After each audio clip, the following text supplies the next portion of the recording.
mais um podcast do Saber e Saúde.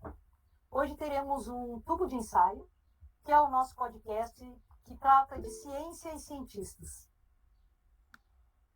Hoje a nossa convidada é a professora Pamela Melo Carpes, professora da Unipampa. Foi nossa aluna de pós-graduação, mas isso já faz bastante tempo, né, Pamela? Há algum tempinho, não Algum tanto tempinho. assim. E a gente costuma começar pedindo para o nosso convidado se apresentar, né?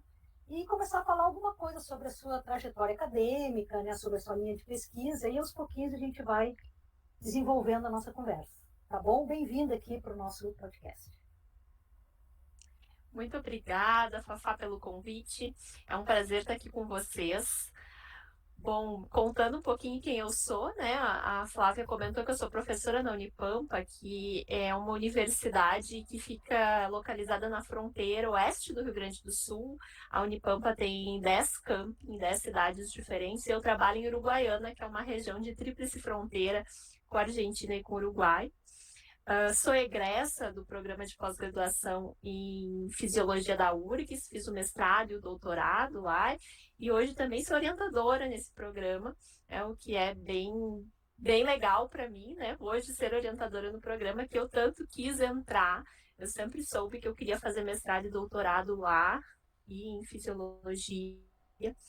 Então, sempre soube desde que eu entrei na graduação, né? Porque eu tenho uma história com a ciência um pouco estranha no início, talvez, né? Eu não sabia exatamente que curso de graduação eu queria fazer. Eu fiz, na época não era Enem ainda, era vestibular.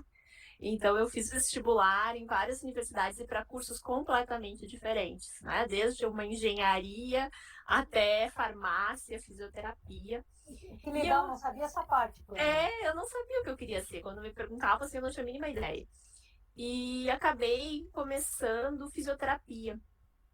E aí, nos primeiros semestres de fisioterapia, eu tive aquelas disciplinas que todos nós que estamos aqui certamente amamos, né? As disciplinas de ciências básicas, anatomia, fisiologia, genética, essas disciplinas gerais de ciência.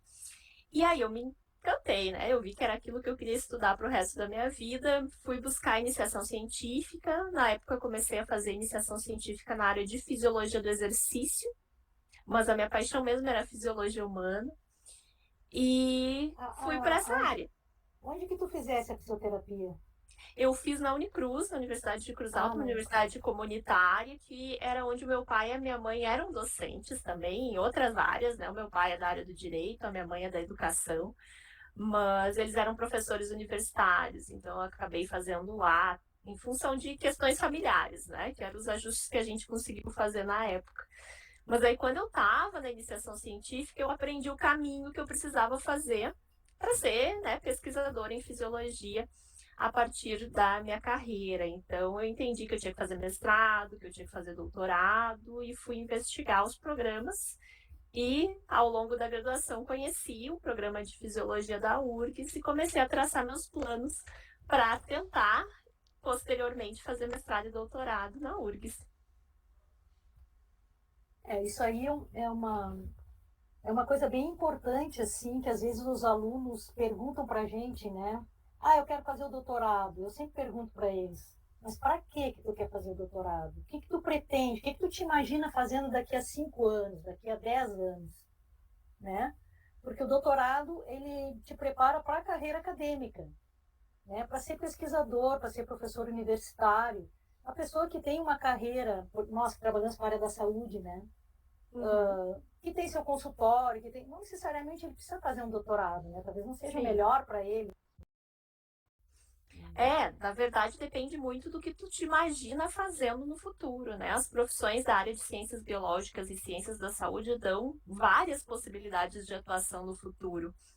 Eu acho que o mestrado, o doutorado, independente de que área específica tu vai atuar, te ajuda, mesmo que tu vá atuar numa área mais específica da profissão, como, por exemplo, médico, fisioterapeuta, ele te ajuda a saber trabalhar a partir de evidências científicas, né? Te ajuda a saber buscar dados, avaliar uma literatura como Claro. confiável ou não confiável, mas de fato, é algo que envolve muita dedicação, muito tempo. Não necessariamente a gente precisa ter mestrado e doutorado se o objetivo é atuar na clínica, por exemplo.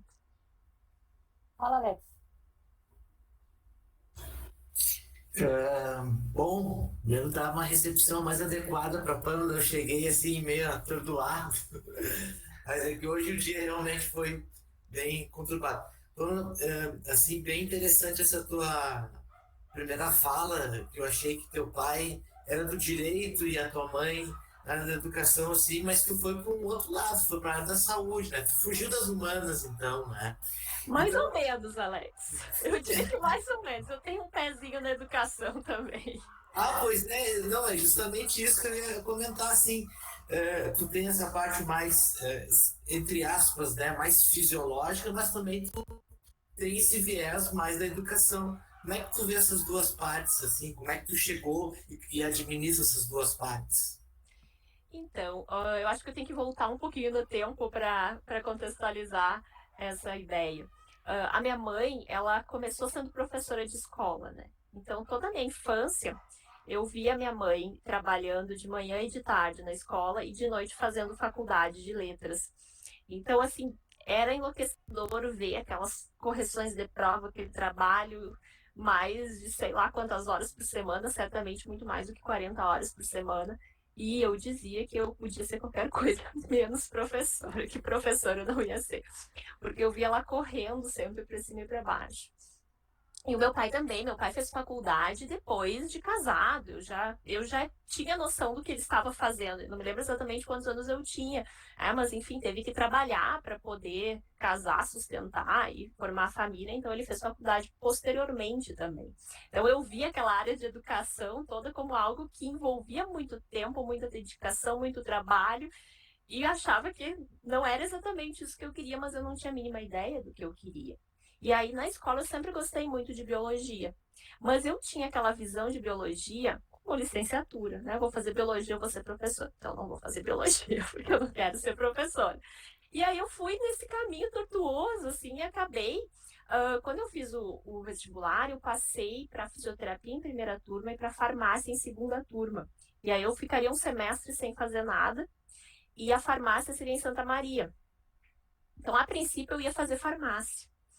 Mas o meu pai disse, não, tu não vai ficar um semestre de perna para cima, sem fazer nada.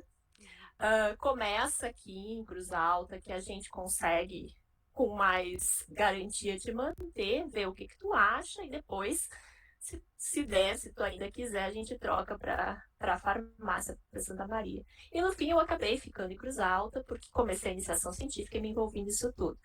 Mas, ao entender como funcionava a academia e o mundo da ciência, entender que eu faria mestrado, que eu faria doutorado, que se eu queria ser cientista no Brasil, provavelmente eu também seria professora, eu entendi que eu tinha que me preparar para isso.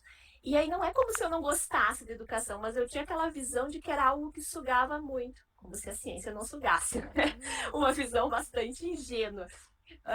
Mas eu comecei a perceber que eu ia provavelmente ser professora, se eu realmente fosse seguir esse caminho. E eu sempre tive essa coisa de se é para fazer alguma coisa, é para fazer bem feita. Então, enquanto eu fazia fisioterapia, iniciação científica, eu também me aventurei em fazer umas disciplinas do curso de pedagogia. Eu cursei umas 3 ou 4 disciplinas de pedagogia. E no final da graduação, na minha universidade, abriu um curso de formação de professores, que chamava um curso de formação pedagógica. Algumas universidades ainda têm curso nesse formato. É um curso maior que um curso de especialização, tem mais de 360 horas. São 360 horas só de estágio em escola. E aí eu fiz esse curso de formação pedagógica, durou 2 anos, né, que foi o último 1 ano e meio da minha graduação, mais meio ano. E é um curso para quem é formado em bacharelado e quer ser professor. Né? Não é obrigatório, mas é para quem quer ter uma formação pedagógica também. Então, eu sempre tive esse viés e acabei gostando muito também da área de educação, me envolvi em alguns trabalhos paralelos na iniciação científica também com essa área mais de educação e saúde na época. E depois, na pós-graduação, fiz algumas disciplinas, né, Fafá voltadas à área de educação e de ensino e segui. E coincidentemente, ou não, né, eu também estudava na minha linha de pesquisa de mestrado e doutorado a neurobiologia da aprendizagem e da memória. Então as coisas casavam muito. Não era como se eu tivesse em duas linhas separadas, nunca foi, apesar de muitas vezes as pessoas acharem que é.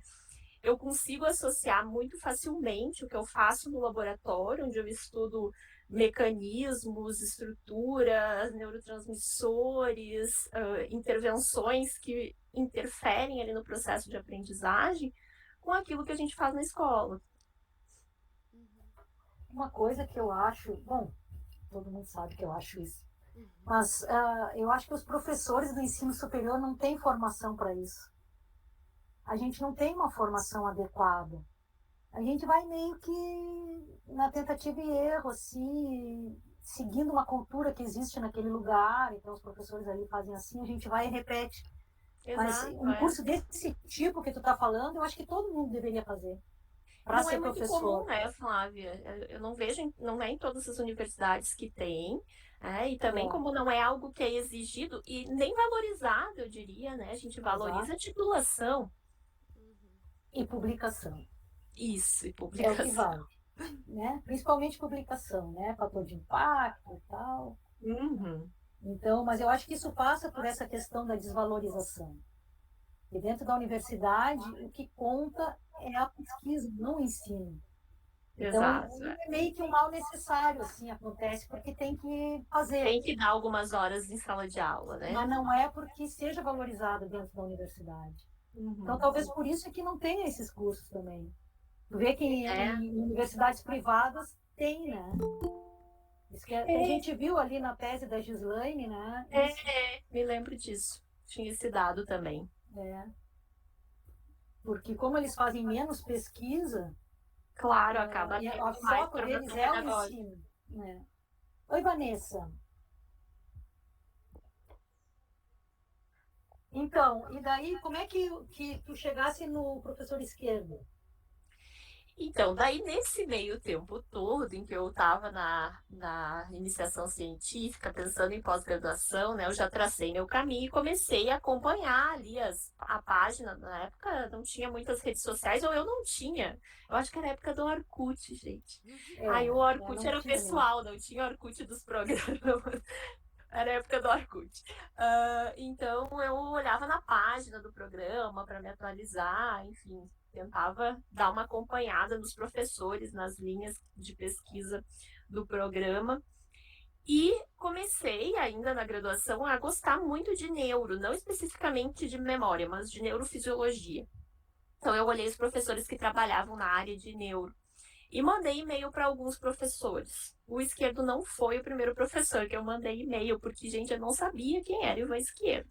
Eu fazia iniciação científica lá no interior, assim, e a noção que eu tinha de ciência era realmente muito distante do que realmente é ser cientista e fazer ciência. Sabia um pouco, a ponto de saber que eu queria fazer aquilo ali, que eu queria investigar, criar formas de responder perguntas científicas, mas não entendia muito bem ainda como que funcionava a pós-graduação, a carreira científica como um todo.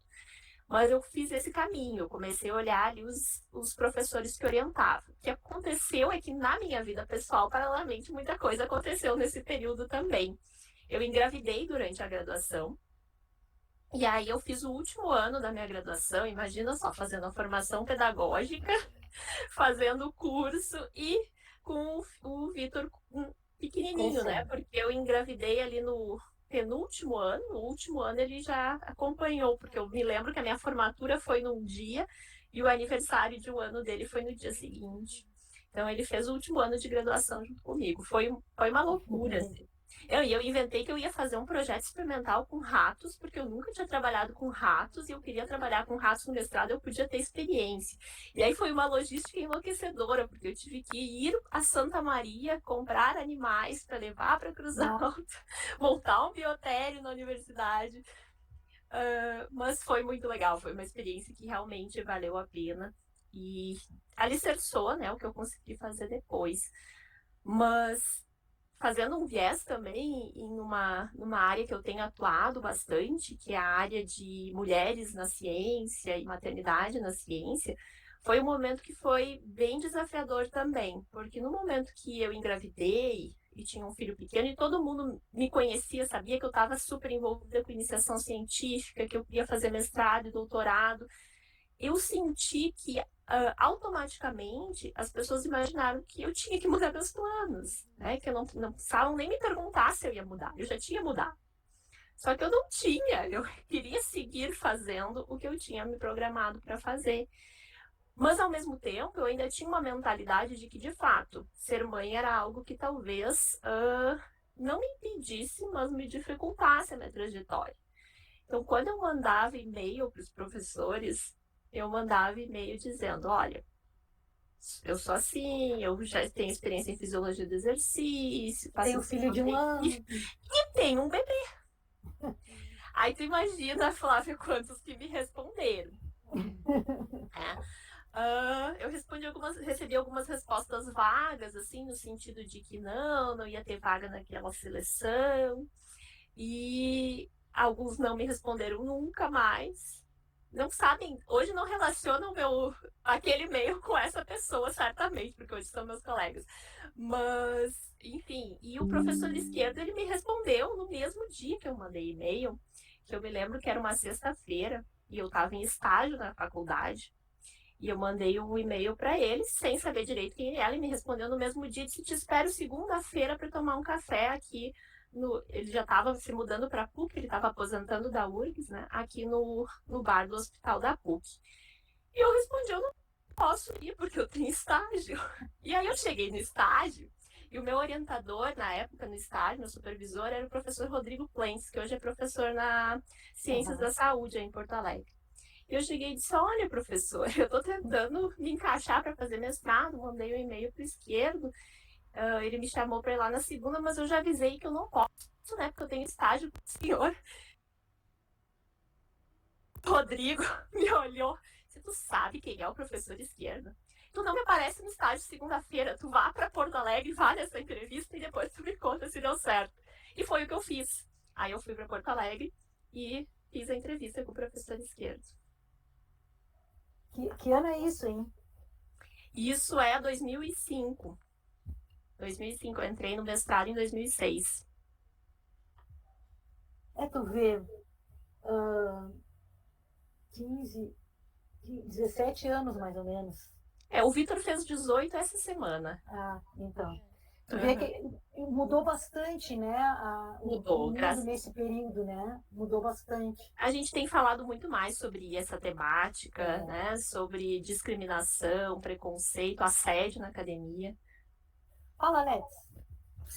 Eu acho que esse ponto que a Pamela colocou é bem importante da questão de ser mãe e se inserir no mercado de trabalho ou na pesquisa, enfim, né? São uma grande dificuldade. Por ocasião, esse tempo eu estava lendo a respeito do número de professoras nos institutos federais públicos, né, de ensino superior, que havia aumentado até, teve um aumento bem significativo. Saiu um ranking de universidades e o número de professoras e pesquisadoras, acho que a Pamela caiu. Voltou. Não sei até onde tu ouviu meu comentário. Gente. Até a parte que estava falando do número de professoras nos institutos. Isso. Então, assim, Pamela, essa é uma pergunta que eu te faço, assim, já que tu trabalha com isso, como é que tu encara essa questão? Houve um aumento de 2000 até 2020, 2021, bastante significativo de número de mulheres, né, inseridas na universidade, porém, a mesma pesquisa relata que o número de mulheres que recebem bolsa de produtividade é menor do que de homens, que os salários delas e a posição em estruturas administrativas da universidade também é menor. O que tu atribui a isso e como que a gente pode melhorar isso dentro desse contexto?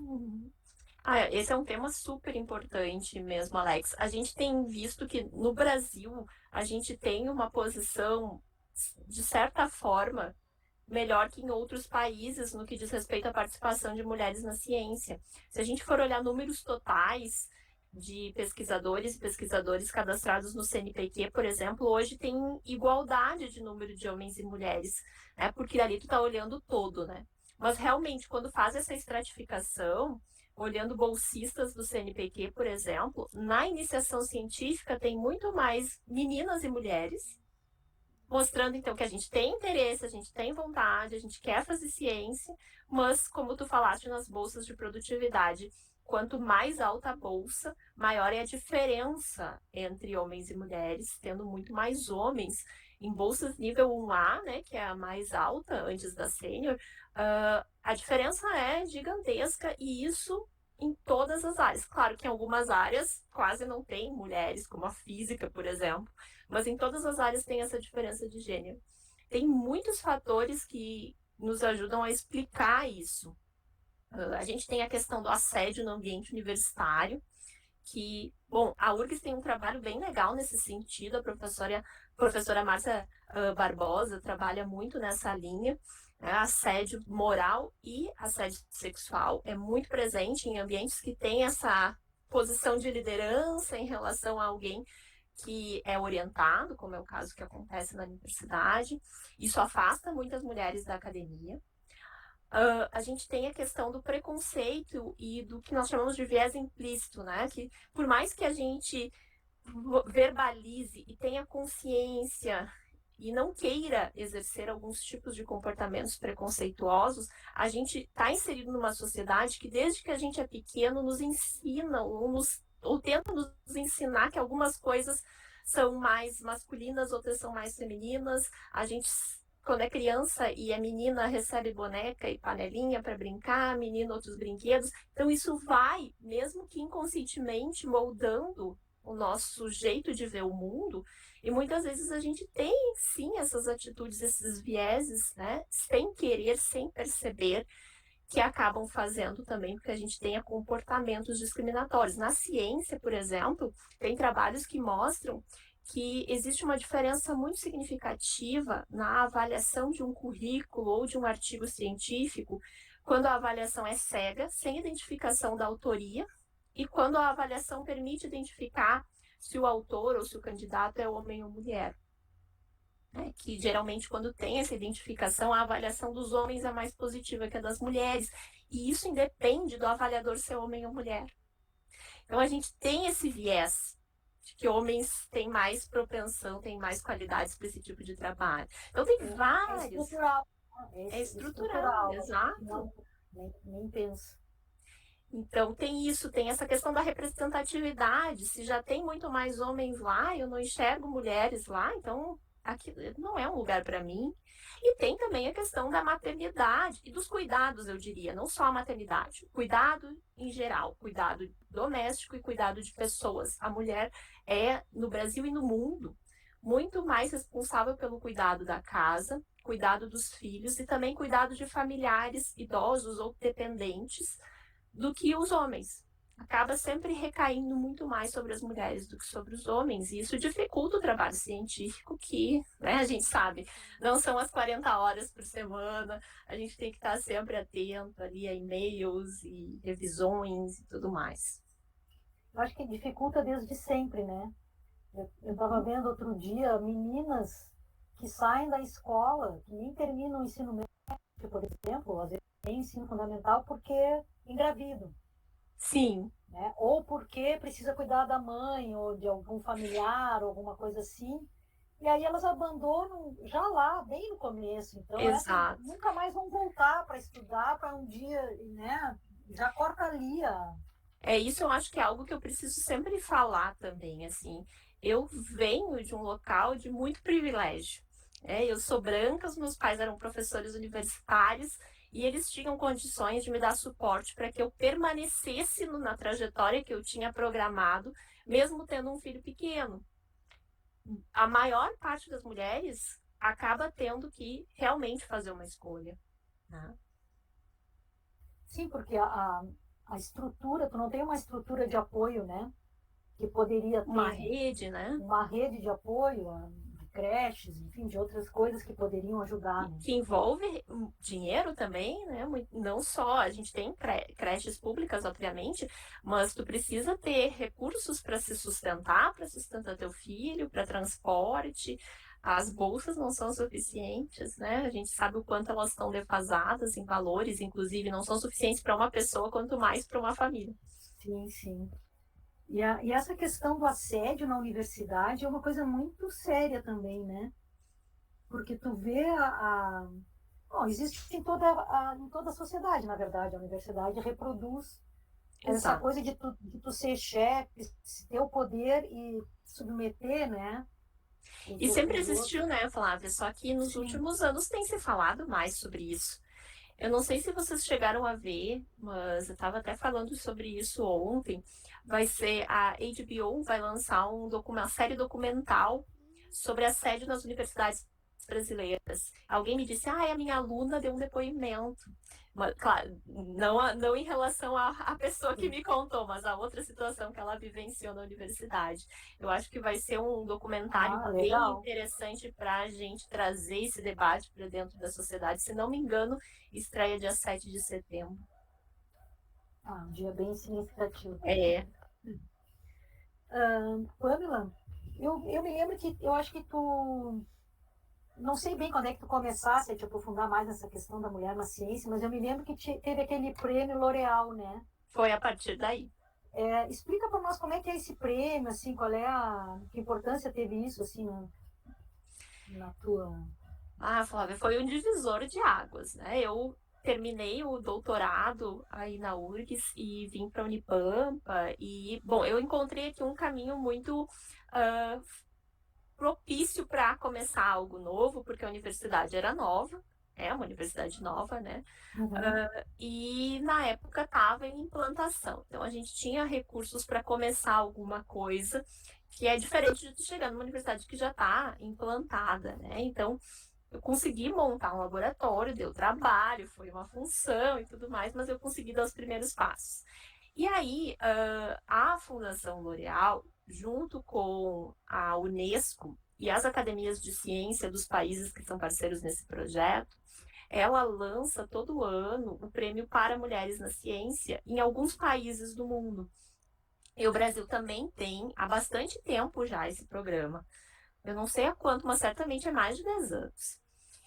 E em 2017 eu ganhei o prêmio. Eu já tinha mandado antes, tá? Isso é importante sempre dizer. A gente não ganha de primeiras coisas, né? A gente precisa sempre não desistir e tentando. Então, em 2017, eu encaminhei um projeto relacionado a algo que a gente tinha começado a trabalhar aqui na Unipampa e recebi o prêmio, né? O prêmio dá uma visibilidade muito grande. Além de tu receber um valor em dinheiro, né, que muito, muito significativo para quem está começando. O prêmio é para jovens cientistas. Tem que ter, se não me falha a memória, no máximo 5 anos de defesa do doutorado, ou 10 anos, não me lembro exatamente, mas é no máximo 10. E esse valor, ele é muito flexível nos gastos para te usar. Então, no início da carreira, isso é bem importante. Mas, além disso, ele dá uma visibilidade muito grande, porque a L'Oréal faz toda uma campanha para divulgar os projetos. Então, em jornais, isso faz com que a comunidade te conheça e os teus pares também acabam te conhecendo, porque envolve a Academia Brasileira de Ciências, eles divulgam na newsletter, no site. Então, ajudou muito a eu fazer contatos, conhecer outros cientistas e ter espaço também de divulgação fora da academia. E a partir do prêmio também, além de falar da minha pesquisa, eu comecei a ser procurada para falar sobre mulheres na ciência.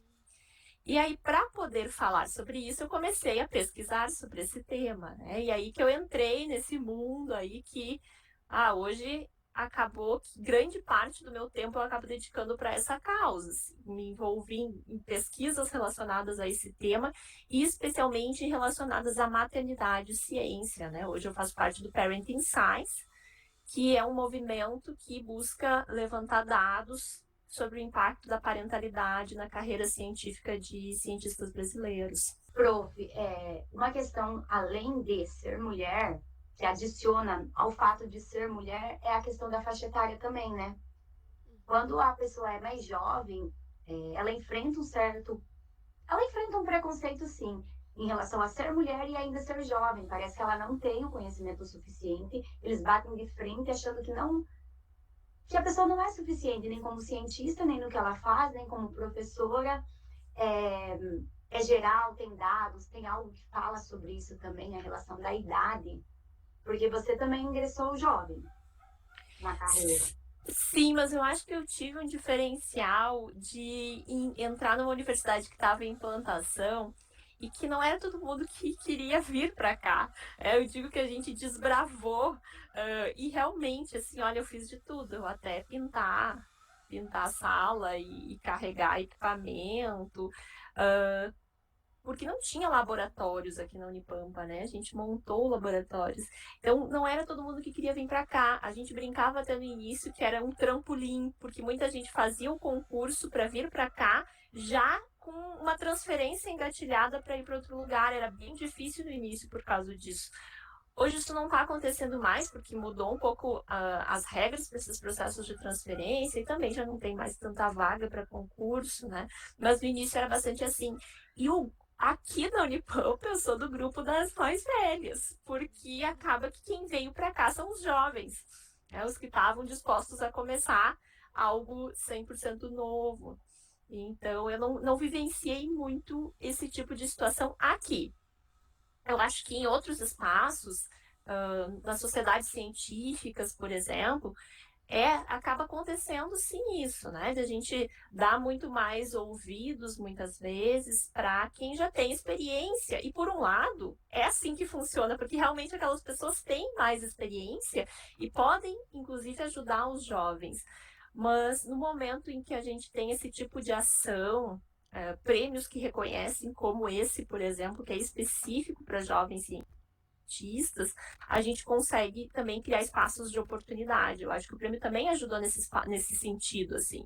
Eu consegui fazer mais redes e eu consegui também ter mais voz em espaços como as sociedades científicas. Na Sociedade de Fisiologia, por exemplo, a gente conseguiu, nos últimos anos, inclusive, criar uma comissão voltada para mulheres na fisiologia.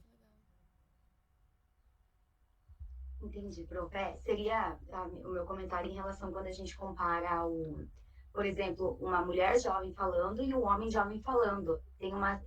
com gênero, sim. Como ele é inteligente, né? E a mulher, será que ela sabe o que ela está falando, sabe? Tem esse impacto, talvez aí não. Aqui, infelizmente, tem essa diferença. E assim que a gente ouve, nossa, como o homem tá certo. Tão jovem, tão inteligente, Quando a gente faz a comparação entre gêneros, acaba acontecendo, sim. Isso faz muito parte do que a gente comentava lá no início do viés implícito. Daquela ideia que a gente tem galgada inconscientemente, desde a infância, de que os homens... A gente vê na escola, né? Se na escola o menino vai bem lá em matemática, eu já li até um artigo sobre isso, as professoras costumam dizer, nossa, como ele é inteligente. E se a menina vai bem em matemática, nossa, como ela é esforçada.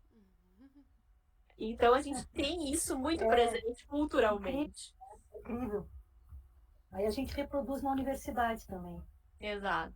Mas eu acho que na universidade tem uma outra questão que não sei se cabe falar aqui, mas que é essas relações de poder. Uhum. Sabe, que a questão da própria mentoria, né, do orientador e ser orientado, como é que se dá essa relação, como é que isso se... Passa um pouco por isso de, a pessoa mais velha, mais experiente, ela sabe mais. Claro, em geral o orientador sabe mais, né? Mas a forma como essas relações se dão, às vezes elas são bastante autoritárias, assim, bastante... Não sei como é que eu poderia dizer.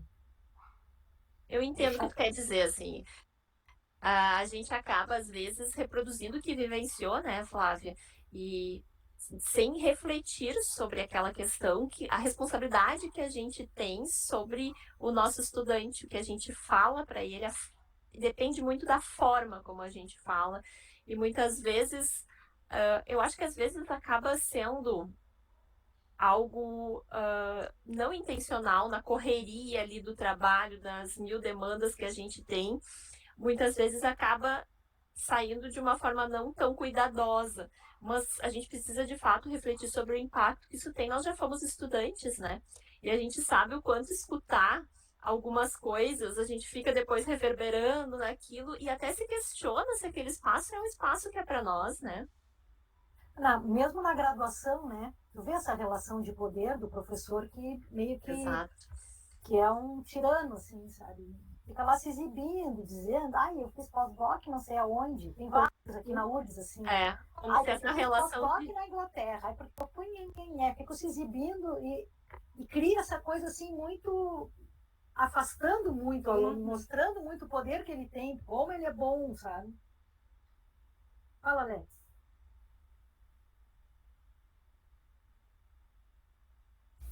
Não, eu acho importante isso que a Pamela comentou da relação do professor, do educador, de certa forma, com dentro dessas relações de poder, entre aspas, né, entre professor e aluno. E dentro desse teu contexto também da educação, Pamela, vocês trabalham isso, essas relações, melhorar essa relação orientador, orientado, professor com o aluno na graduação, porque eu confesso a vocês que principalmente na graduação, mas na escola também, eu vivenciei e vivi literalmente essas relações autoritárias dos professores em relação a mim. Muitas vezes na universidade, então, foi bastante gritante, mas no colégio também, né? No ensino médio também.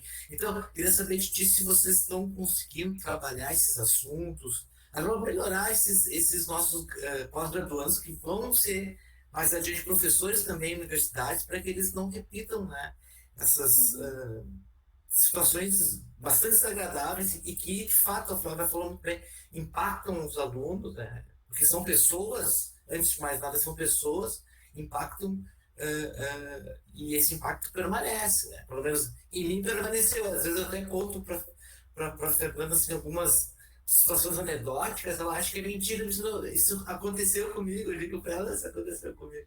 Não, Não sei, então... quando a gente para conversar com colegas, a gente lembra inúmeras situações que realmente, mas isso aconteceu, e aconteceu de fato, e ainda acontece, né, Alex? A gente tem trabalhado isso com os nossos alunos e com os professores de educação básica nos nossos cursos de formação. Mas eu vou te dizer que, enquanto docente, eu não vejo ações em relação a isso na minha universidade. Eu não sei se vocês veem, né, de vocês, mas eu não vejo ações em relação a isso para causar. A gente só trabalha quando o problema já estourou, assim, e ele só estoura quando ele realmente é muito grave. Porque os alunos vão levando, eles vão carregando tudo aquilo que jogam em cima dele. A gente também carregou quando era aluno e acaba fazendo isso também. Mas nos cursos de formação de professores, que a gente trabalha em neurociência aplicada à educação, a gente fala muito disso, né? No momento que a gente fala que a nossa aprendizagem é fruto da experiência, tudo que a gente associa a essa experiência vai impactar, né, o nosso cérebro, a forma como o nosso cérebro responde aos estímulos e a capacidade de aprender, que é o nosso objetivo final ali numa sala de aula.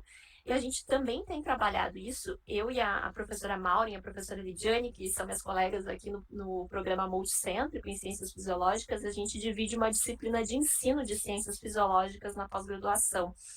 E a gente tem trabalhado isso também, sempre associado à neurobiologia, porque aí a gente consegue, inclusive, né, sai um pouco só da área da psicologia, onde a gente sabe realmente que emoções interferem, mas aí a gente vai também para a neurobiologia da coisa, né? Como que isso acaba influenciando a nossa capacidade de aprender, a nossa vontade, a nossa motivação de estar ali. Eu acho isso bem pertinente nesse momento. Eu não sei se vocês estão sentindo aí, mas eu acho que nós estamos vivendo meio que uma crise de motivação, assim, né? Os alunos, acho que a pandemia atrapalhou bastante, né? Acelerou esse processo de desmotivação, eu acho, porque eles já vinham desmotivados. E na pandemia, então... Né? Então, Sim. isso eu acho que dificulta também a relação com o professor, né? Então, os dois lados da relação estão com problemas, digamos, né? A gente não consegue ter uma coisa muito saudável, assim.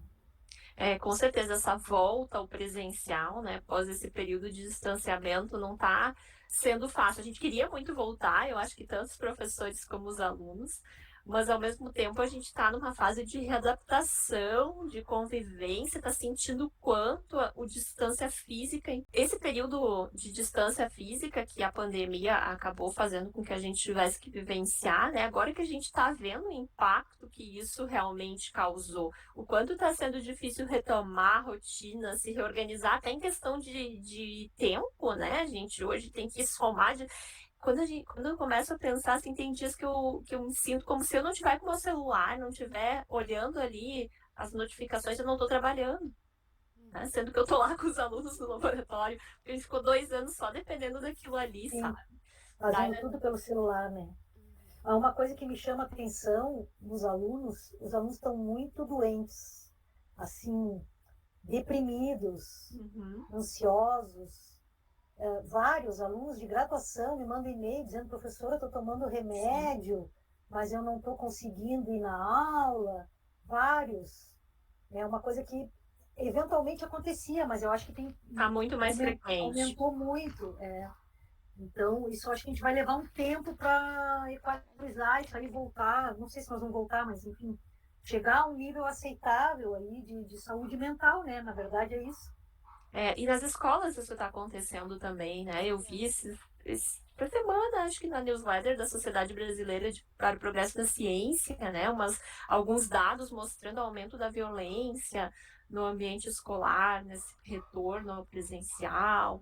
Então, acho que em todos os níveis todo mundo sentiu, né? E, Pamela, conta para nós o que essa comissão da SBFIS tem pensado, tem feito aí sobre as mulheres na ciência? Na verdade, a gente tem pensado assim, várias coisas em diversas sub-áreas desse tema. Uma das coisas importantes que a gente pensa é dar luz a cientistas fisiologistas, mais especificamente mulheres, que contribuíram para a história da fisiologia. Porque uma das coisas muito frequentes é a gente conhecer muitos homens cientistas, fisiologistas homens, eles estão citados nos livros de fisiologia, quando a gente pega até livros de graduação para ler, é sempre os homens que estão lá citados, raramente as mulheres. E é como se elas não estivessem lá, mas muitas estavam, muitas contribuíram para a história da fisiologia. Então, uma das coisas que a gente fez foi criar o prêmio Branca de Almeida Fialho, que é irmã do Álvaro e do Miguel Osório de Almeida, né, que são conhecidos como os primeiros fisiologistas brasileiros, e ninguém falava da Branca. Só que a Branca, a irmã deles, trabalhou lado a lado no laboratório, é coautora dos artigos que eles publicaram, inclusive tem uma trajetória na educação muito significativa e também na luta pelas mulheres, na luta feminista.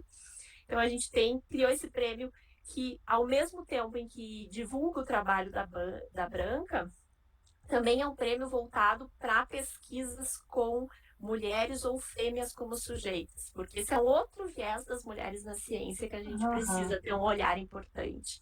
A gente está tão habituado a, quando vai fazer um trabalho, trabalhar com ratos machos. E aí tem lá os resultados dos ratos machos, e publica isso e raramente nos questionam, né, por que é só machos. E foi engraçado, Flávia, porque uma aluna minha apresentou um trabalho agora no último congresso da SBFIS e era com fêmeas, só com fêmeas. E a banca perguntou para ela: por que tu não fez com os machos? Ela chegou arrasada no laboratório. Ela disse: eu sempre apresentei trabalho com machos e nunca me perguntaram por que eu não incluí as fêmeas. Aí quando eu vou lá e apresento com as fêmeas, me perguntam por que eu não incluí os machos. Mas é justamente aí que a gente tem que ir, né? Por que tu não respondeu isso pro avaliador? A rigor, nós vamos ter que repetir todos os experimentos com fêmeas. Exato, porque tem áreas. O Alex está aqui, né? A cardiologia, por exemplo, é uma área que a gente sabe que não dá para pegar os resultados de machos e usar, generalizando, como se mulheres ou fêmeas tivessem o mesmo comportamento. Então, a fisiologia da dor tem muitas áreas específicas em que as diferenças são muito significativas. Fala, Alex. Então, isso só para dar um exemplo que a Pamela colocou, é a mais pura verdade. A gente tem um modelo de monoprotalina que se induz em macho, né? Se administra a monoprotalina, que é um alcaloide, e que induz a hipertensão pulmonar. Mas em fêmeas, tu não consegue induzir, ou a percentagem de indução é muito baixa. Ou seja, há uma diferença gritante, né? Já a partir do próprio modelo. Então, o que tu disseste é bem importante mesmo. A gente não pode extrapolar os dados dos animais machos para os fêmeas, né? A rigor teríamos, e eu acho que é bem interessante fazer, né, os modelos utilizando as fêmeas e adaptando os modelos às fêmeas também. Isso é bem importante. Nós também começamos a falar disso muito recentemente aqui no nosso laboratório, né? Eu também tinha essa prática que eu aprendi ao longo da minha vida acadêmica a fazer os trabalhos com animais machos. E também a gente tem visto isso, Alex.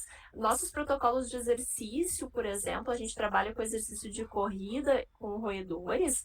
As fêmeas correm, a gente trabalha com percentual de velocidade máxima para o exercício. As fêmeas correm muito mais do que os machos. E as primeiras vezes que a gente fez, nossa, é esse grupo de animais que é, né, super atleta.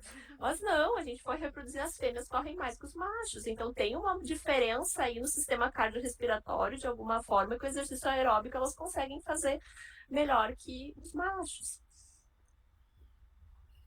É que dá um pouco de trabalho, porque como tem o ciclo estral, né? Mas aí é outra coisa, Fafá, eu tenho questionado muito isso. A gente também tem. Se a gente quer fazer resultados que possam ser translacionais de alguma maneira, que a gente possa ter um mínimo de reprodutibilidade quando vai para a pesquisa clínica, as mulheres também ciclam, né? Sim. Claro que a gente tem que considerar isso, é interessante acompanhar em que fase do ciclo. Se eu estou trabalhando com memória, por exemplo, que é a minha linha, é super importante tu saber a fase do ciclo, até porque o estrogênio tem receptores em hipocampo, interfere muito nesse processo. Mas, ao mesmo tempo, é importante que eu tenha essa variabilidade, né? Não trabalhar com ratas ovarectomizadas, por exemplo, porque não é isso que eu vou ter no mundo real quando eu for fazer a translação da pesquisa. Claro. Mas são então, os modelos que se usa, né? É. Os modelos que tu usa, que esses, por exemplo, a varectomia é um modelo super antigo, que era para facilitar E ainda as é coisas, muito utilizado. Ainda é muito utilizado. Então, a gente tem feito trabalhos nesse sentido e tem feito trabalhos também sempre em todos os congressos da Sociedade Brasileira de Fisiologia, promovendo simpósios, fóruns, palestras, trazendo esse tema de diversidade em ciência, indo além ainda da questão de gênero, a importância também de diversidade sexual, de classe econômico-social, que é bem difícil na ciência. A gente, às vezes, tem que fazer um esforço grande para tentar ter diversidade até dentre os palestrantes, porque a gente tem muito pouca diversidade no ambiente acadêmico-científico. Essa que é a verdade. A gente está falando aqui de gênero, mas se for olhar as outras diversidades, é mais gritante ainda a diferença.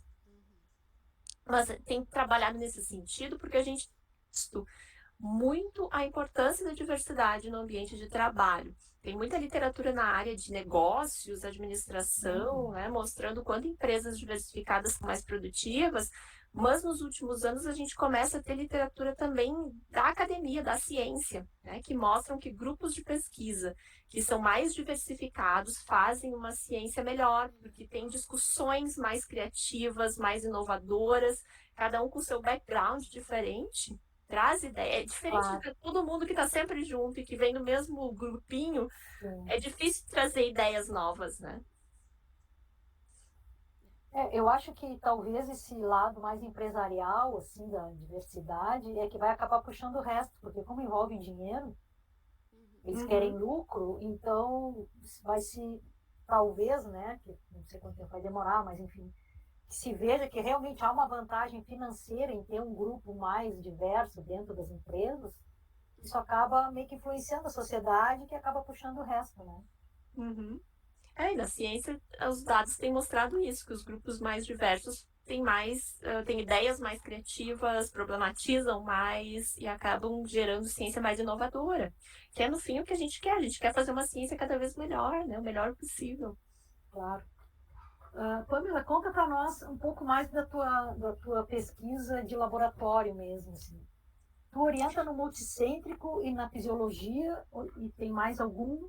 Acho que é bioquímica, né? Eu ainda estou credenciada na bioquímica, eu estou com uma aluna na bioquímica, aqui da Unipampa, e aí no multicêntrico e na fisiologia da URGS. Bom, no multicêntrico e na fisiologia, eu oriento em duas linhas de pesquisa principais, né? Uma que é uma ciência mais experimental mesmo, de bancada, com animais de laboratório, e outra que é mais voltada ao ensino de fisiologia.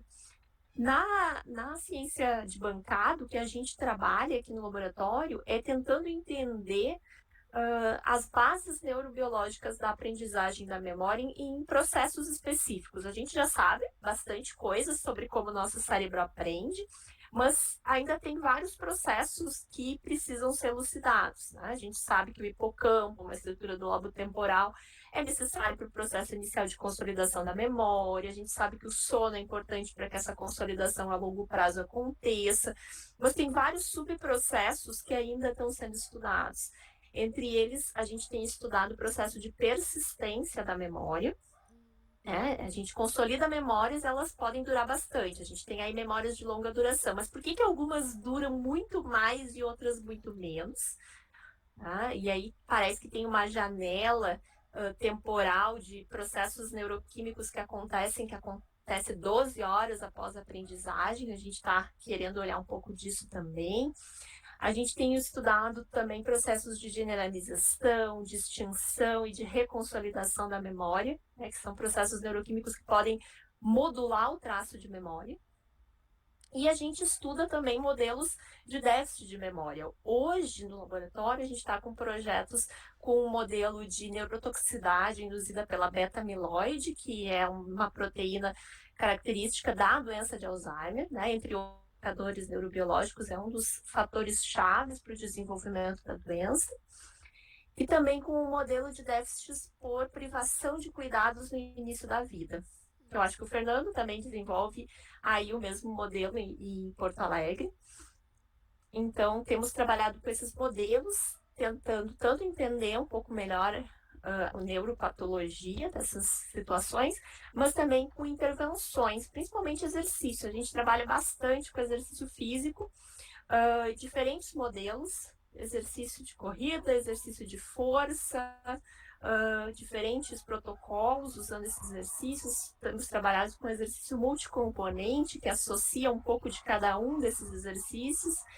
E, recentemente, há alguns anos, a gente começou a estudar o exercício como uma estratégia para modular a aprendizagem. Não como neuroproteção, não como algo para evitar ou tratar doenças, mas sim para melhorar a aprendizagem. Então, para dar uma ideia para vocês, a gente fez um trabalho há alguns anos no laboratório, onde a gente ensinava uma tarefa para os animais. Logo depois que eles aprendiam essa tarefa, a gente fazia com alguns uma sessão de corrida em esteira e outros não.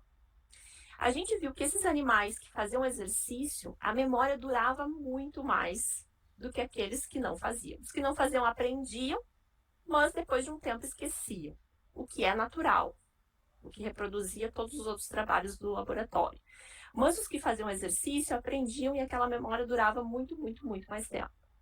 A gente foi estudar o que estava acontecendo no cérebro desses animais e viu que havia um aumento de neurotransmissores catecolaminérgicos no hipocampo, aumento de adrenalina e noradrenalina.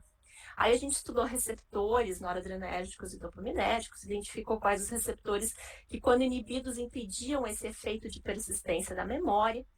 E agora a gente está com um projeto super legal, que é de fazer a translação disso para a escola. Então, a gente vai começar, agora em outubro, com uma turma não, são 4 turmas. 4 turmas de 8º ano, de uma escola pública aqui de Uruguaiana. A gente tem uma a parceria ali com o professor de biologia, que foi nosso aluno na especialização em neurociência. Então, esses alunos vão ter uma aula de biologia. Alguns deles, logo após a aula, vão fazer exercício de corrida, outros não. E depois a gente vai fazer testes de conhecimento com esses alunos, em 4 testes em diferentes momentos temporais. A gente também vai coletar saliva para medir cortisol e alfa-amilase salivar, e com a alfa-amilase salivar tentar fazer essa correlação com o que a gente viu de aumento da ativação catecolaminérgica nos animais de laboratório. Então, a gente está tentando começar a fazer essa translação. Muito legal. Eu ia te perguntar se esses experimentos todos eram com ratos. Até então eram, agora a gente Então esse que vai começar com humanos. Que legal. Isso. Uhum. Uma aluna de mestrado minha que está à frente desse. A gurizada gosta, eles curtem. Mas é desafiador, Fafá. Muito. Tu já fez trabalho com humanos, né? Para quem está acostumado lá no laboratório que tu controla até a hora que a luz liga, ir para a sala de aula de adolescentes é um desafio gigante. São muitos fatores, é difícil de controlar, né? Exato, não, a minha aluna está preparada para, se o aluno não for no dia do teste, ela vai na casa dele coletar saliva, porque, né, é um estudo ainda que não é uma intervenção só, então envolve um acompanhamento temporal, a gente sabe que perde sujeito no meio. O ideal é que depois, né, dessa primeira leva, ampliar para tu ter um N maior, né? Ter um N maior possível, para tentar diminuir um pouco essa variabilidade, né? Claro. A nossa ideia também é tentar depois reproduzir com outro conteúdo, né? Para também não ter esse viés de, mas foi esse conteúdo aí. Tem isso aí, eu já sabia, então eu já tinha estudado, já tinha algum conhecimento. Mas isso é muito legal. Muito legal. A gente está bem empolgado. Bom, tomara que dê certo. Aí depois, se quiserem, a gente ajuda a espalhar e fazer com outras escolas. Né? Divulgar para outras crianças, outras escolas, para a gente poder ter um N bem significativo, assim. Não, e eu acho muito interessante, porque se isso dá certo, se realmente a gente vê que fazer um exercício depois de um aprendizado melhora esse aprendizado, imagina a aplicabilidade disso dentro da escola, né? Porque a educação física está lá. Claro. Só que ela tá do jeito que é conveniente para a organização do horário. Ninguém pensa, eu vou colocar a educação física depois da aula de física. Né? Claro, exato. Então, se a gente sabe que pode modular, então vamos colocar a educação física depois da aula de física, que, né, tem um nível de reprovação maior, enfim, dá para pensar políticas educacionais com base nisso. Claro. Sim, muito interessante. Isso é muito legal mesmo. Depois tu conta para nós como é que foi. Pode deixar. Espero que ano que vem eu já tenha pelo menos dados preliminares. Sim. E como é que é o teu laboratório? Assim, é difícil de trabalhar contigo, para o aluno que quiser trabalhar lá com vocês? Tem fila de espera? Como é que é? É só mandar um e-mail e que tu responde também? Eu respondo os e-mails sempre, isso eu sempre faço.